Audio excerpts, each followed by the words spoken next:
திருச்சி மாவட்ட ஆட்சியர் அலுவலக வளாகத்தில் எலிக்கறி உண்ணும் போராட்டத்தில் விவசாயிகள் ஈடுபட்டனர்.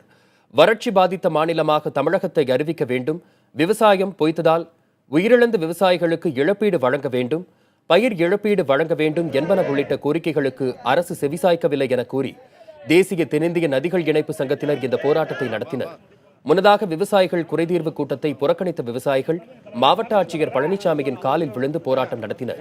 திருச்சி மாவட்டத்தில் 3 லட்சம் ஏக்கரில் நடந்த சம்பா சாகுபடி தற்போது 1 லட்சம் ஏக்கருக்கும் குறைவாக உள்ளதாகவும், நீர் இல்லாமல் நிலம் காய்ந்து கிடப்பதாகவும் விவசாயிகள் வேதனை தெரிவித்தனர். கூட்டுறவு சங்கங்கள் மூலம் விவசாயிகளுக்கு கடன் கிடைப்பதில்லை, அரசு தங்களின் எந்த கோரிக்கையையும் நிறைவேற்றாததால் எலிக்கறி உண்ணும் நிலைக்கு தாங்கள் தள்ளப்பட்டுள்ளதாக கூறி விவசாயிகள் போராட்டத்தில் ஈடுபட்டனர். ஆனால் இங்கே 3 லட்சம் ஏக்கர் சாகுபடி பண்ண திருச்சி மாவட்டத்தில் இன்றைக்கி இந்த நெல் காவிரி தண்ணி மூலமாக ஒரே ஒரு ஏக்கர் கூட அறுக்க முடியாது சார். ஒரு ஏக்கர் கூட காவிரி தண்ணி நட்டு அறுக்க முடியாது சார். ஏதோ போர் போட்டுக்கோங்க, போரெல்லாம் இப்போ அப்படியெல்லாம் இப்போ சொத்துன்னு உழுவுது.